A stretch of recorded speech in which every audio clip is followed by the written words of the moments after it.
Hi, and welcome to episode 20 of the Dittmer Knittery podcast.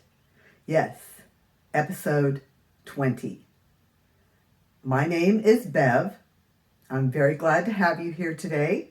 Whether you're a new viewer or a returning viewer, I hope that you will get in touch with me by making a comment or sending me an email. You can check in the description box for my email and other information about how to contact me.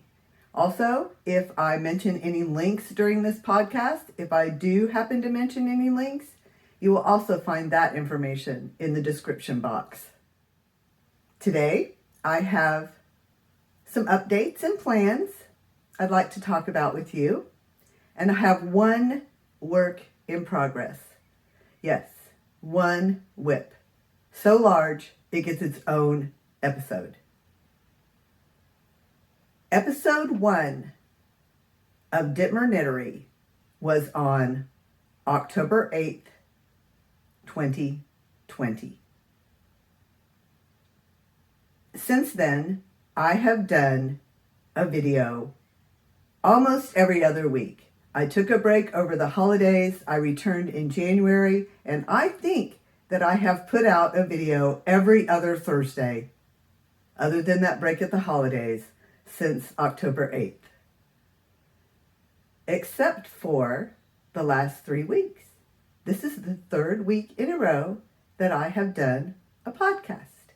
So I do hope to do weekly podcasts instead of every other week. We'll just have to see how that goes. Did you notice that I gave you a podcast 3 weeks in a row? So my goal is not to create more content, although that of course could happen, but to just come to you a little bit more frequently with shorter videos.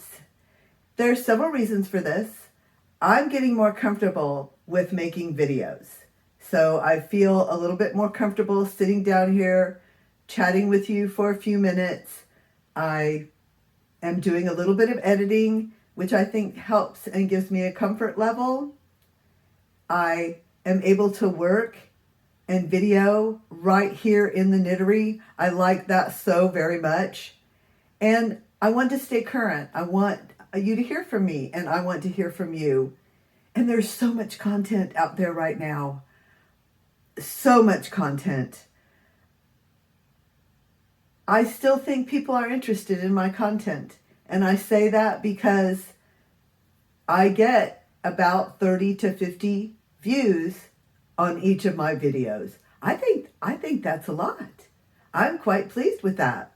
I'm very happy to have over 250 subscribers, but actually what I watch is the number of views, is the number of you who are actually tuning in to watch my videos. And so I want you to have content. If you're watching me, I try to give you a little bit of content a little bit more often. Let me know what you think about that. I am already focused on the fall, although here it's just spring, and I will love the summer. I love summer and I will enjoy it. What I mean by focused on the fall is that I hope to be in a major arts festival in October.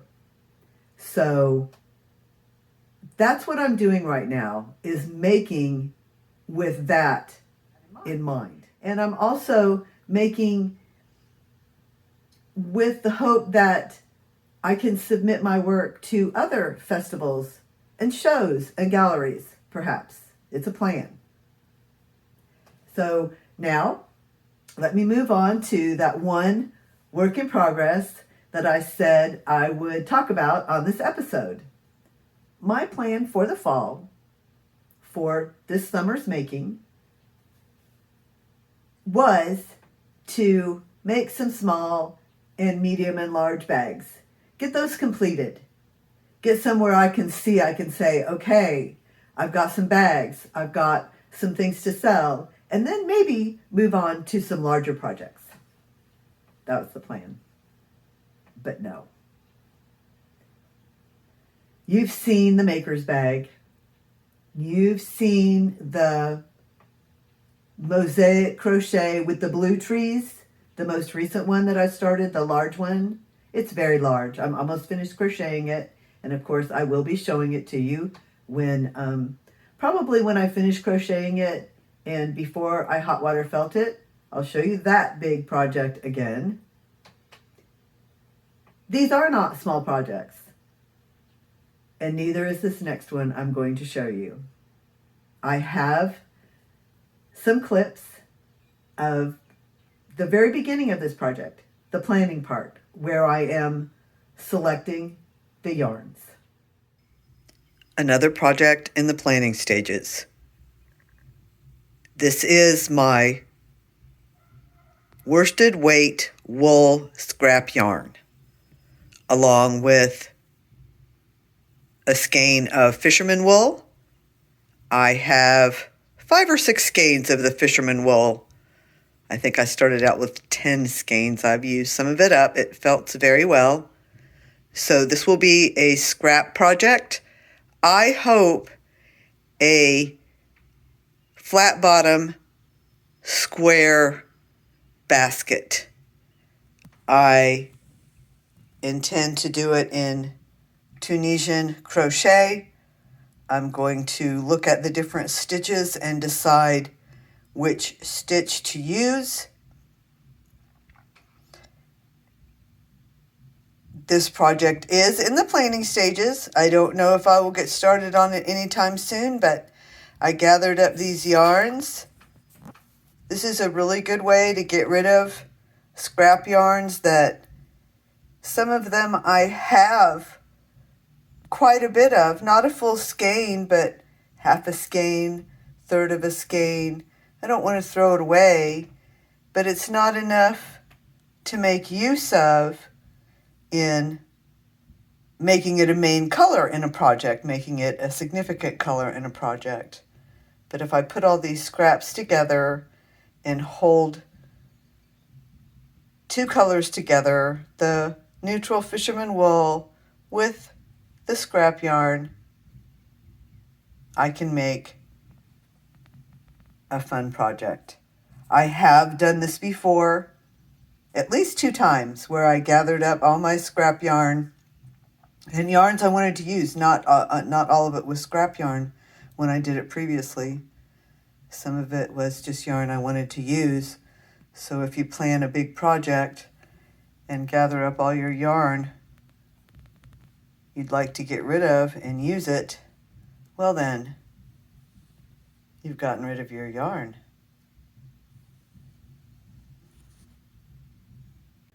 The size Q crochet hook is 15.75 millimeters. Yes, 15.75 millimeter Tunisian crochet hook. I decided to use the Tunisian simple stitch to create a basket-like look.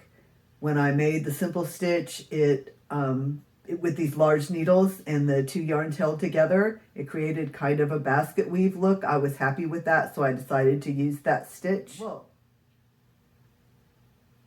I said I didn't know when I would be able to start the project, but it looks like I started it that same day because I made the next video the next day.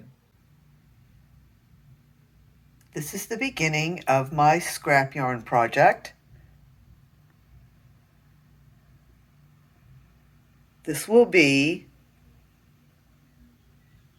the bottom of the basket, the flat bottom of the basket. And I usually don't measure things, but I know some of you are curious and I should probably measure things. So we have this at about 16 inches square.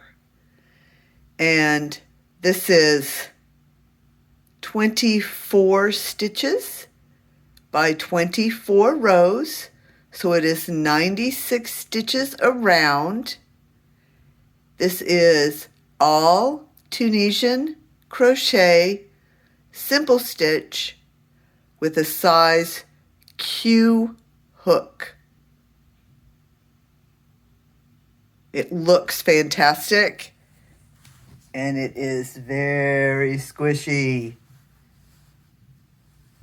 I hot water felted some Tunisian crochet today, so I have some idea of the results that I may get, and I'm looking forward to continuing work on this project.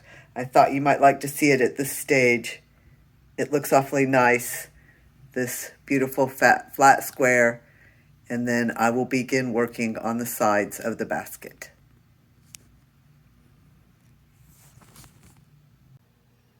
You'll see that I have crocheted the bottom of the bag. I'm going to look at my notes here because I have some numbers I want to talk about. I crocheted the bottom of the bag by beginning with a chain of 24. I did Tunisian simple stitch for approximately 26 rows. So I want 24 stitches on each side for a total of 96 stitches around. And that's the size of the bottom of this basket, is 24 stitches each side, 96 stitches around. Today's tangent is brought to you by the number 96. I like to use this number to begin the bottom of my bags and baskets because it's divisible by 12, which means that it's also divisible by 3 and 4. So whatever motif you might choose after you create the bottom of your bag or basket, if you wanted to do a crochet motif, you can do a motif that has multiples of odd or even stitches. Now you might have to adjust a little bit, but starting with this 96 stitches that's divisible by both even and odd numbers sets you up to create a good crochet motif as you work the sides of the basket or the bag. Of course, you don't have to add a motif, but it's a good number to start with, the number 96. After I had created the bottom of the basket, I picked up 96 stitches around. So I had 96 stitches on my Tunisian crochet hook, and I began to Tunisian crochet in the round. I learned to join in the round for Tunisian crochet in a video by That Tunisian Crochet Life. I'm almost positive that's the name of the video, and I will link it for you if I can find it. Last time I looked, it appeared that the link didn't work. So if I can find the link, I will give you the link to where I learned to join my Tunisian crochet in the round. I began to work in the round to create the sides of the basket. And what you'll see in the video, when you see the dark red around the edges, all 4 edges of the basket bottom, and that you see the basket bottom from the right side out, that red around the edge is that first round that's going to become the sides of the basket. I started crocheting this Tunisian crochet project on May 14th, and I finished it on May 24th. I stayed up just a little bit past my bedtime, past 9 o'clock, to finish the crochet on this basket. I'm going to stand up and show it to you to try to let you see all of it. Of course, it is unfelted. It will shrink from here. This is the entire basket. All Tunisian crochet, simple stitch. with scrap yarn and fisherman wool. The neutral color is fisherman wool.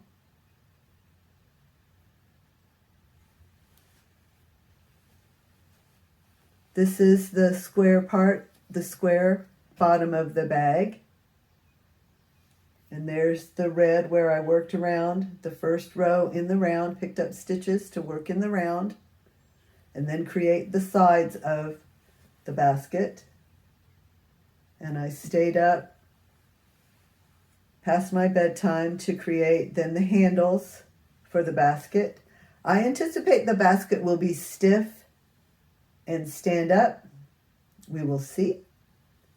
I also anticipate that this will work the way I have attached these handles with a knot right through the crochet, and then this curls and folds over the knot. I have created handles that way before and it worked. So I hope it works again. I love this. And like I said, I crocheted the whole thing in 10 days. Now, of course, I am going to hot water felt it, which is another significant step. It's not nearly done. And I wanted to give you the measurements because I started giving you the measurements in that other video. The bottom is 16 inches square. 16 inches by 16 inches. The body of the bag, not including the bottom, the height of the bag is approximately 19 to 20 inches before felting. It will probably be a while before I felt it. I have other things that I need to hot water felt. I do try to take them as their turn comes up and not put projects ahead of others. The blue bag totally excluded from that because it jumped ahead of everything else. If you've seen my last episode, you saw the blue bag, the You Blew Me Away bag. Take a look at that video if you haven't seen it yet. Back to the felting of this large basket. It will probably take 1 to 2 days of agitating it in hot water. When the water cools off, I take a rest, and then I felt some more. So it's not the amount of time, it's that this piece is so large. It gets hard to manage, usually at the very beginning of the felting process, because the first thing that happens, even though it's going to shrink ultimately, when it gets wet, the first thing that happens is it gets huge and heavy. So I will do that when I feel the strength I have to do it. And I know there will come a day when I say, okay, it's your turn. Here you go, basket. You're going in the hot water. So you'll see that. Thank you so much for joining me today, and thank you for watching. I hope you enjoyed today's video. Will you please go watch some of my other videos? Will you please comment or get in touch with me? Be here and now. See things as they are. Peace. Love. Take care of yourselves and take care of each other. I'll see you soon.